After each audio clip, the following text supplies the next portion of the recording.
Don't get me wrong. I just have to remind you, don't you ever let anybody take your power from you.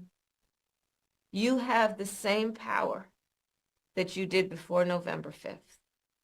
And you have the same purpose that you did. And you have the same ability to engage and inspire. So don't ever let anybody or any circumstance take your power from you. And then Colin said she's never going to escape the drunk allegations after this. I defended her from drunk allegation, but that's not happening after this. I would not be surprised either. And now people are memeing the whole thing. Ever let anybody take your power from you. You have the same power that you did before November 5th. I would say, I mean, look, I am not media hater by any measure, and I think that we women don't get far in life talking about double standards, so that's not the point. But I do think a narrative, 107 days, 2 weeks up because of a hurricane, 2 weeks talking about how she didn't do interviews, which, you know, she was doing plenty, but we were doing in our own way. We had to, you know, be the nominee, had to find a running mate and do a rollout. I mean, there was all these things that you kind of want to factor in, but real people heard in some way that we were not going to have interviews, which was both not true. Liar! And also so counter to any kind of standard that was put on Trump that I think that was a problem. And then on top of that, we would do an interview, and to Stephanie's point, the questions were small and processy and about like dumb. They were not informing a voter who was trying to listen to learn more or to understand. And I'm not here to say that you know the whole system was focused on us incorrectly. I'm just saying, like, again, of the things we need to explore as we move forward as a campaign and as a country, that does a disservice to voters. And, you know, I think back and think we should have signaled more of our strategy early on about podcasts and who we were trying to reach. But we had a limited amount of time to reach the people we were trying to reach, and we were trying to go to them. But being up against a narrative that we weren't doing anything or we were afraid to have interviews is completely bullshit, and also like took hold a little bit, and we just gave us another thing we had to fight back for that Trump never had to worry about. To summarize, ha ha ha ha ha, the Harris campaign is now blaming her loss on the media. Trump had access to a lot of people. You didn't want to do that. Why? Because you want to pre-record everything. The girl that had that podcast with Kamala Harris built our podcast closer to her. Joe Rogan, she could have come. He invited her. No, you need to come at our place, pre-recorded questions. It's like you created it yourself. People can't relate to you because you want a positive message that has nothing negative about it. Trump is a positive negative. At least we know what we're getting. People can say that about you when they want to learn about you. That's our planet. Oh my God, that's space. This is Earth from space. Try that again. Look at that Earth. Look at that Earth. I'm here. I did it.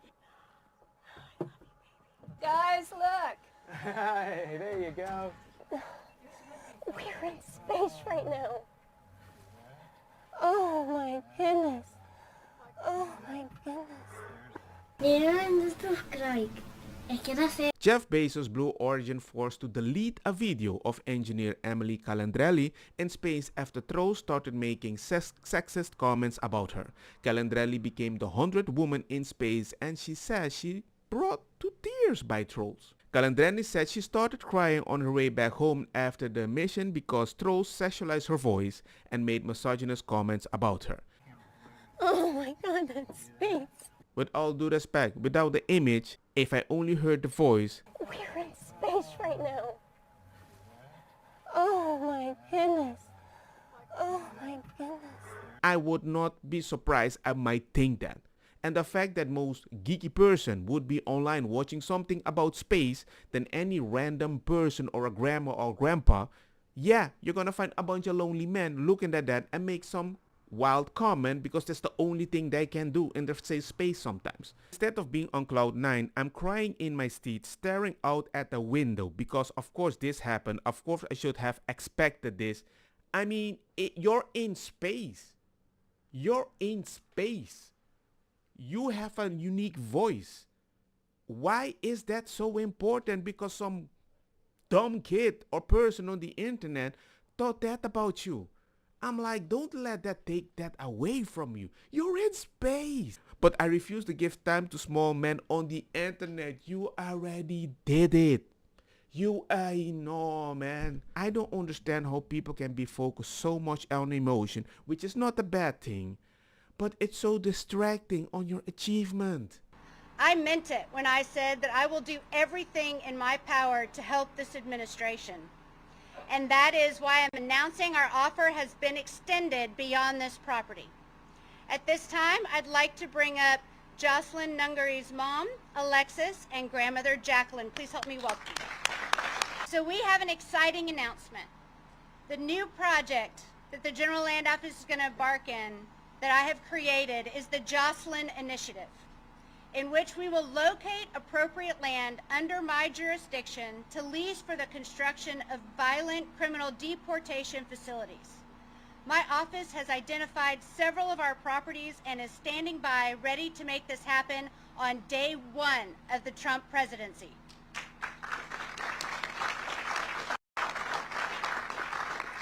We are going to do everything in our power to ensure no other parent has to feel the pain that Alexis and Jacqueline are feeling right now. We have seen what happens when sanctuary cities release illegal immigrants back onto the streets.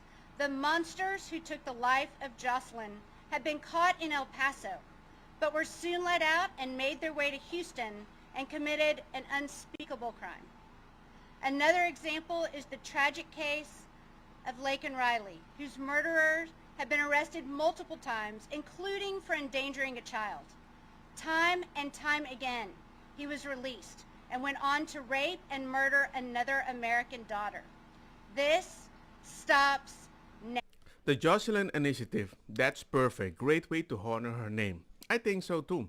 Especially when it's people that were on your side, they suffered from your way of thinking, you ignored their worries, and now they will be reminded that at least when they lost someone so precious, it means something and it will remind them of something. In the Twitter takeover, Elon sends his email and he says, and the line is, what did you get done this week?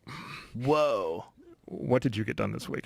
And in the context of Silicon Valley companies, that was a provocative statement because a lot of Silicon Valley companies take months or years to do anything. But imagine that statement being applied to the government. Oh my God. What have you done for me lately? Right. Like the level of like accelerated, like, okay, what are the problems? How are we going to fix them? And what have you gotten done this week? Yeah, you think debanking upended some lives? Yes, exactly. So yes, what have you done this week? And by the way, when Elon runs this guy, it's actually interesting. A guy just tweeted or posted or zeeted what it's like to work for Elon at his AI company, XAI. And he said Elon came in last week and he said Elon spent 18 hours at the office and in 5-minute chunks. And it was each person had a 5-minute speaking slot to explain to Elon what they were doing. Wow. And he did that for, 5 times whatever, right? 18 hours. Jesus Christ. And so think about what that meant. Every employee had an opportunity to tell the big boss what they were working on. Every employee had an opportunity to be recognized for their effort. Every employee had an opportunity to get live feedback from the big boss who had a comprehensive overview of everything as to what they should be doing. Whoa. And there's no place to hide. Right. Whoa. And think of how different it is for a company to be run that way. Right. Then even, again, and the Valley companies generally are quite well run by sort of business standards. And even that, like that's the level of intensity that most Valley companies aren't even close to. Now imagine that applied to government. And Which is just... And again, this is the kind of thing. There's no law there's no reason it can't be done. So there is a law. Human resource and human right and mental health. That's the only thing that can block the way Elon works. They might even say he's autistic. We're not. We work different. There's no law that prevents that. There's nothing in the Constitution that says you can't do that. It's a choice. How the government is run is a choice on the part of the executive branch and the president for how it's going to get run. Ladies and gentlemen, as usual, do you believe in magic or Jesus? Because I believe if you want to make everybody work, it's a very beautiful thing and they feel good about themselves. But if you can fire 80% and put people that really want to work because they go to work, not to chill at a job, you might get a different effective thing. I mean, maybe we need universal basic income for the other people to feel like they're working. But to force people to add people that don't work, it doesn't make sense. Get back to work. What you're watching is baby monitor camera footage from a Hillsborough couple's home. Mother and father, who requested they be identified only by the initials D and T, had just brought their baby girl H home from the hospital in late September and hired an overnight nanny to help on day 2. But what they discovered weeks later? Definitely horrifying for any parents and family to go through. Alleged child abuse so graphic, we can't show it on TV. The nanny seen on different nights repeatedly striking the baby, aggressively shaking her, even at one point throwing her across the room. Just a few days of such abuse could have lifelong consequences. San Mateo County District Attorney Steve Wagstaff says his agency is working closely with Hillsborough Police on the case. As soon as I read the case was the age of the victim. If we can convict them, they're going to, for me, prison's the only answer. The nanny, who we're choosing not to name since she has not yet been charged, was hired by D&T via a reference on social media. From the phone call that we had with her, it seems like she is a very good nanny. It wasn't until several weeks into her employment that baby H's parents noticed what they said were aggressive actions by the nanny. After they fired her, that's when they reviewed the baby monitor footage. Dr. Charles Lobier, who serves as an expert witness in child abuse cases, says monitoring the baby camera often is crucial to safety. Some of these cameras will erase themselves after 3 days, so you've got that little bit of a window built in. It could be as quick as 2 minutes, really, to fast forward through. Dr. Lobier says even with proper vetting, there are no fail-safes. Of course, we feel guilty as parents. Baby H's parents continue to monitor her for signs of long-term harm. As difficult as it is to speak out, mom and dad are doing so for a reason. My goal is to warn parents about this nanny. I don't want any family, baby, or mom to experience this again.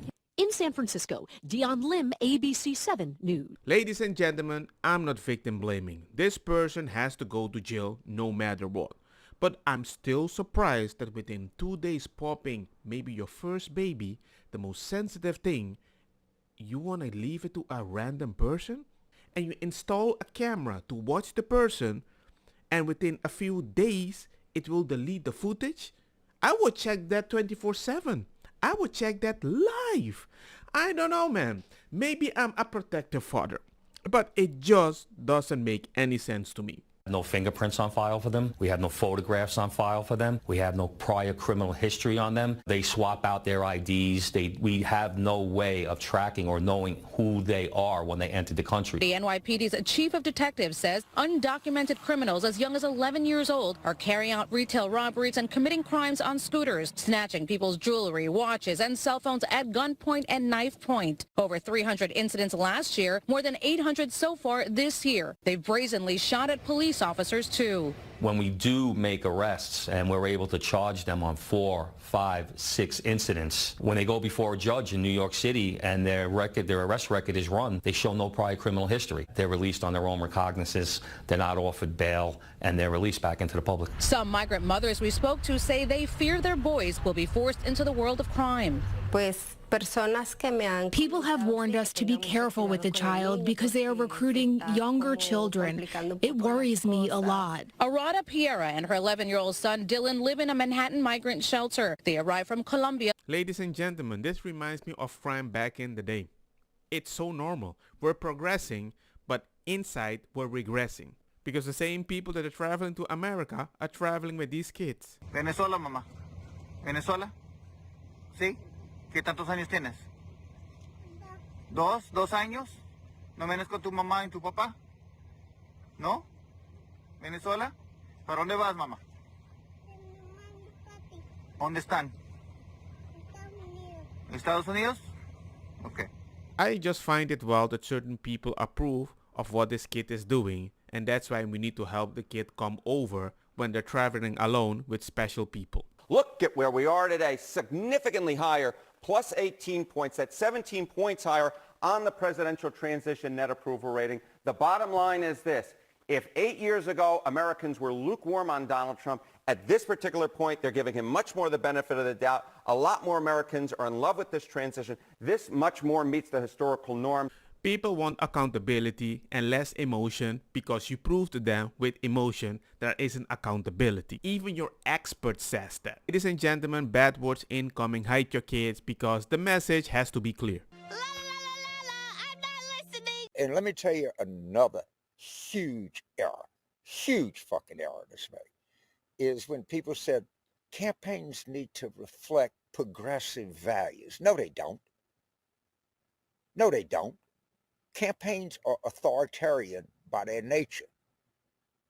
And if I were running a 2028 campaign and I had some little snot-nosed 23-year-old saying, I'm going to resign if you don't do this, not only would I fire that motherfucker on the spot, I would find out who hired them and fire that person on the spot.